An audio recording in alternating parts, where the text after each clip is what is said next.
Magandang araw po mga ka-Apple. So, isa pong masamang balita ang ibabahagi ko po sa inyo. Yung Facebook page po natin na Benson Kennedy Agri Vlog is na-hack po. Ang hacker po is located po siya sa Pakistan. Kasi meron tayong natanggap na notification about sa blue badge ng ating Facebook. So, kasi gusto nating ma-verified yung account natin lalo na sa pages. So, na-click po natin yun.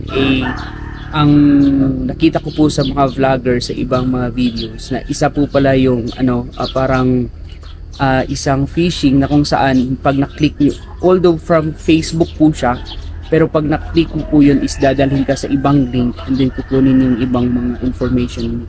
So buti na lang po na retain po yung aking personal account na Benson Kennedy Sepe, and then yung ating Kapatagan Apple Orchard, Rare Fruit Farm and Nurseries ay pwede pa rin pong magpag-transact po doon and message. So sa mga merong transaction po doon sa Benson Kennedy Agri Vlog, pasensya na po kayo, and then pwede nyo po akong makontak sa personal account ko po, and then tinatry ko pong i-retrieve yung Facebook page ko po yun kasi sayang na sayang po yung mga 26,000 followers na po yun, and then monetize na rin po yun, so napakasayang po. And then nakontak ko na po yung Facebook support, yun nga lang naghintay pa ako ng kanilang update about dun sa nangyaring hacking sa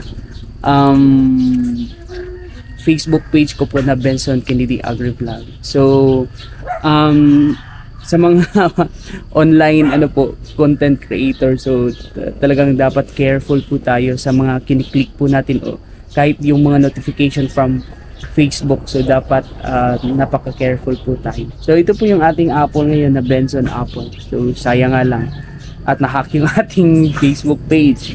So ito po yung bunga niya ngayon, and then meron pa dun sa ibabaw. Ito po yung kauna-unahan ko pong apple na naitanim dito sa Kapatagan. So legit pa rin po tayo. Yun nga lang yung pinaka-page po natin na mataas yung followers are na-hack po talaga. Yun lang. Thank you.